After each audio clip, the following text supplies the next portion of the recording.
Everyone, I have the opportunity today to review the ESV Thinline with Natural Leather Wrap Bible.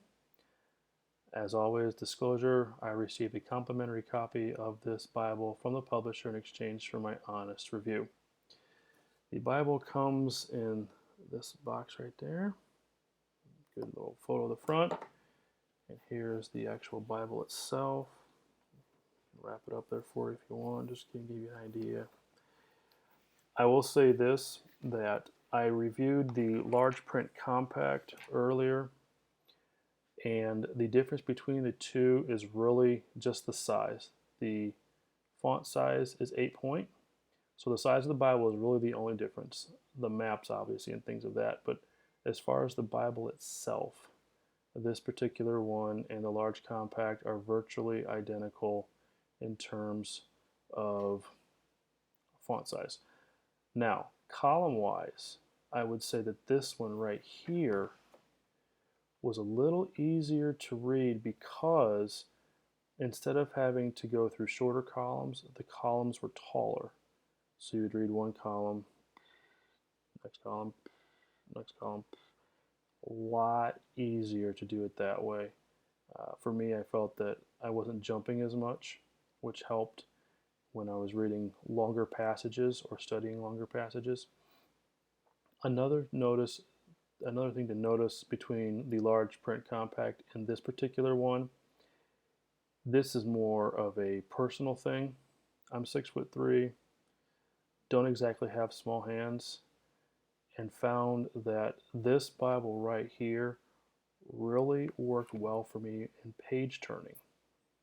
I didn't seem to have as much cumbersome going through a smaller Bible like a compact. As a matter of fact, I mean, this is the guy I've used for a while, the ESV Thinline. So when this wrap came out, I thought, might be something to look at because durability-wise, this is a great and durable Bible. The leather on this particular one is nice and broken in, and it isn't really stiff. Some leather Bibles can get a little stiff when they're natural like this. This one doesn't do that at all. I really like that. I will also say, again, as with the large compact, that one of the benefits of having a wrap like this, you can open this thing up right there, throw in a nice Moleskine Kahir notebook, put a pen, pencil, something right there, and you are good to go. You have your Bible, you have something to write with, and you have a notepad to capture thoughts, questions, devotions, etc. Other than that, map-wise, decent maps in the back, decent concordance, nothing major.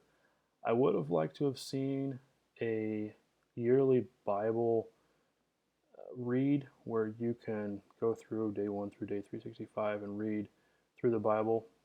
Didn't see that in this. Not a deal breaker for me, but I think it would have been a nice add, particularly since you're looking at a Thinline, a little taller, and if you're looking at a devotional Bible or a personal read Bible, I think having that inserted would have helped. I understand that there is an ESV study Bible in a wrap edition. I will say that from the dimensions and what I've learned about it so far, it is a thick Bible, and then you add the natural leather, which is a thicker leather versus, say, the True Tone or the Duravella.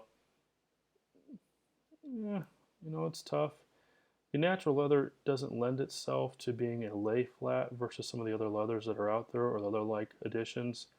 And as such, because it is durable but not so Layflat, it's difficult to have it there and read and take notes. I'm sure as you break it in more and more, it'll become a little easier. But at first, it just doesn't lend itself to that. Now you throw in something like a study Bible that's thicker, even harder still. I don't know that I would go that route, but if you do a lot of travel and want a good study Bible, consider that one.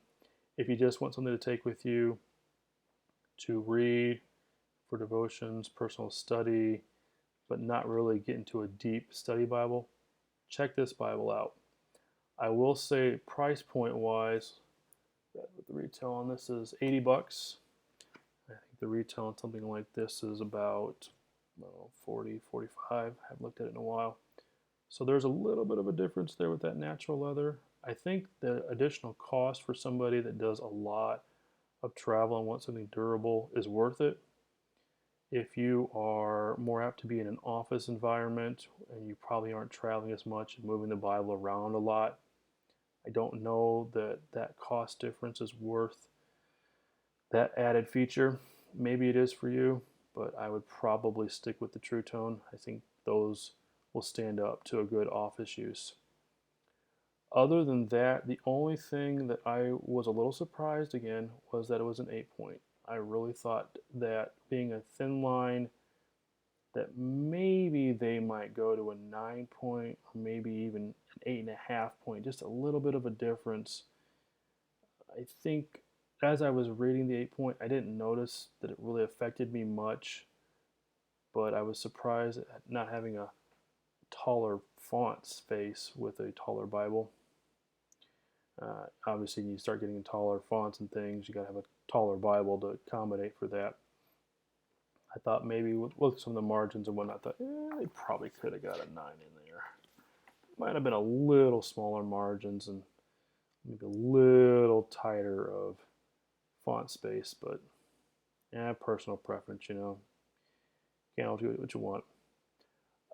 That being said, this is probably a Bible for backpackers, campers. I would also suggest that maybe this is a good Bible for people who are on the road a lot, whether it's for business or for other traveling, just something you like to do. Take a look at this Bible. I think it'll hold up well. I think this guy would hold up, but probably not as much, particularly if it's getting bounced around a lot inside of a backpack or something of that nature. Hope this helps, and I'll have another review here soon. Bye.